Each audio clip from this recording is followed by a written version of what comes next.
Sábado de manhã, os Estados Unidos e Israel atacaram o Irão. Não é uma escalada, não é um aviso, é guerra. O líder supremo do Irão, Ali Khamenei, e desde já desculpem se pronunciar mal algum nome, 35 anos no poder, está morto. A cúpula militar iraniana está morta, o regime foi decapitado numa única noite. O Irão, obviamente, depois retaliou. O Estreito de Hormuz tem zonas que está fechada algumas vezes ao longo do dia e é aqui que passa cerca de 20% do petróleo mundial. Ou seja, nas ruas do Teherão há dois tipos de imagens: luto e de celebração. Alguns iranianos a dançar, a gritar morte à República Islâmica, e depois o herdeiro da monarquia, deposto em 1979, apelou o povo para ir às ruas. O regime está claramente ferido, mas ainda não caiu de todo. E prometeu uma retaliação que, nas suas palavras, o mundo nunca viu nada igual. Ninguém acorda numa manhã e decide atacar um país. Então a pergunta verdadeira é: como é que chegámos aqui? Como é que chegámos a esta nova guerra? Esta operação foi obviamente planeada há muitos meses e executada numa janela que pode nunca mais existir. Porquê? Como sabemos, o Hezbollah está destruído, o Hamas está muito desmantelado, o Irão está em claro colapso económico, com o povo há meses na rua contra este regime. Khamenei muito fragilizado até aqui. Os Estados Unidos com muitas forças massivas posicionadas nesta região, ou seja, esta era a janela e Trump e Netanyahu decidiram claramente usá-la a seu favor.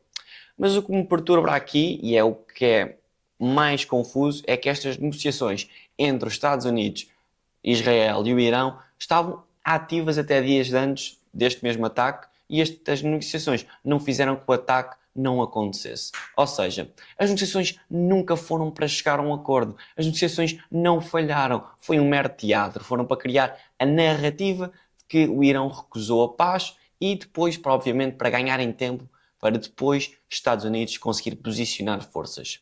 Trump não falhou nas negociações. Usou-as como uma cobertura para dar uma certa legitimidade ao ataque. O objetivo declarado não era apenas o programa nuclear, era mudança de regime, é decapitar este sistema e apelar ao povo iraniano para tomar depois o poder.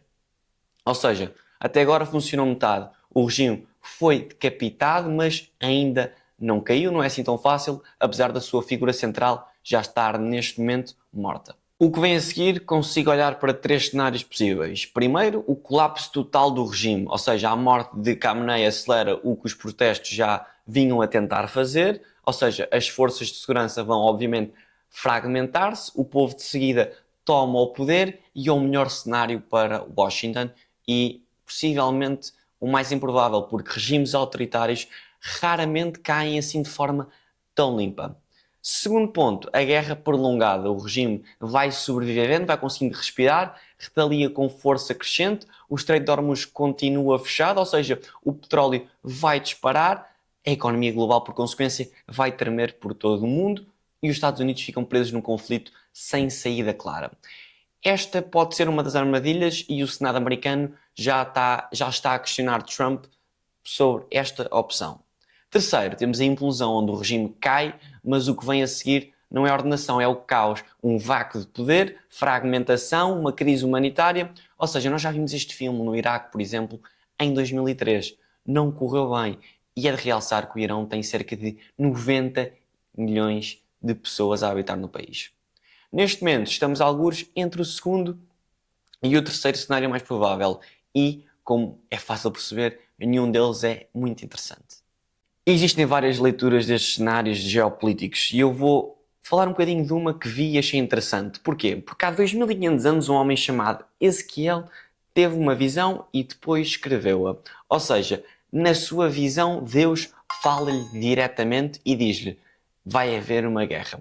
Que guerra é esta? É uma grande coligação de nações que vai atacar Israel. E nesta mesma coligação está a Pérsia, explicitamente pelo nome, ou seja, Pérsia que hoje se chama Irão. Entre vários detalhes interessantes, há um que torna isto um bocadinho mais estranho. Porquê? Porque Ezequiel escreveu isto numa época em que Israel não existia como Estado soberano, ou seja, o povo judaico estava apenas disperso pelo mundo há muitos séculos. E ele descreveu este ataque a Israel apenas no momento em que o povo já tinha conseguido regressar à sua terra. Ou seja, Israel voltou a existir em 1948, mais ou menos há cerca de uns 78 anos, mais precisamente. E o texto descreve o que acontece depois desta mesma guerra. As velhas ordens colapsam, depois os exércitos são destruídos e emerge uma nova autoridade. Que autoridade é esta? É um poder que todas as nações reconhecem, universal, um poder centralizado. Durante séculos isto foi lido como uma metáfora simples, como uma quase alegoria, mas há décadas que milhões de americanos, muitos deles evangélicos mais conservadores, com um peso eleitoral relevantíssimo nos Estados Unidos, leem isto de uma forma mais literal e por isso é que é uma abordagem interessante de perceber. Ou seja, como calendário, como roteiro do que vai acontecer antes do fim dos tempos. E isto muita gente que olha para este episódio de uma forma mais bíblica e acreditam que estamos a viver esse momento agora, hoje. E aqui está o que pode perturbar algumas pessoas e genuinamente a mim incomoda-me um bocadinho. Porquê? Esta corrente não é marginal. John H., fundador da Christians United for Israel, tem milhões de seguidores e defende abertamente que esta guerra com o Irão é o cumprimento deste tal Ezequiel 38. Pompeo, o ex-secretário de Estado de Trump, disse também em público que acredita que Donald Trump pode ter sido um enviado por Deus para tentar proteger Israel. Netanyahu, como nós sabemos, já discursou durante décadas para audiências evangelicais que veem Israel não apenas como aliado democrático, mas como profecia a cumprir-se. Ou seja, quando um decisor político, seja ele de que tipo for, seja ele Trump, Netanyahu ou outros tantos, acredita que está a cumprir um destino divino, não há nenhum tipo de negociação possível, não há nenhum tipo de compromisso, não há negociações, não há nenhum tipo de saída diplomática, não há direito internacional, porque para este tipo de ator não se negocia com a vontade de Deus se a sua perspectiva for meramente, neste caso, evangélica. Ou seja, o conflito não é um problema a resolver, é um destino a cumprir. As negociações de fevereiro, para esta abordagem, não falharam por acidente. Falharam porque, para uma parte desta equação, chegar a acordo seria trair a tal profecia, seria trair a tal Ezequiel 38. Agora, podemos olhar para o padrão. 2008, tivemos uma crise financeira. Qual é que foi a solução apresentada? Mais poder supranacional, criámos mais organizações que retiraram soberanias ao Estado e entregaram uma única instituição. 2020, pandemia, solução, mais coordenação global para resolver o problema. 2026, ONU falhou, guerra total, os Estados falharam. E certamente que há vozes em Bruxelas, em Davos, nas Nações Unidas, com uma solução pronta, que pode ser tal governo central com poder real, acima dos Estados, acima de ti, acima de mim, acima de todos. E não vão precisar de forçar isso, só precisamos de criar um medo suficiente através de uma guerra.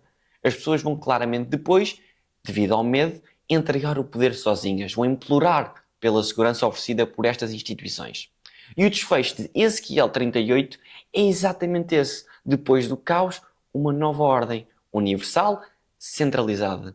Ou seja, profecia ou estratégia, o roteiro é muito parecido, é o mesmo. E por isso é que eu trouxe esta abordagem aqui para cima da mesa. Não estou a dizer o que acreditar. Estou a dizer que, independentemente disto ser fé, ou cálculo, ou geopolítica, o resultado para ti é idêntico. Menos soberania, muito menos liberdade. Ou seja, o resultado é sempre uma ordem mundial diferente onde o poder central que ninguém elegeu.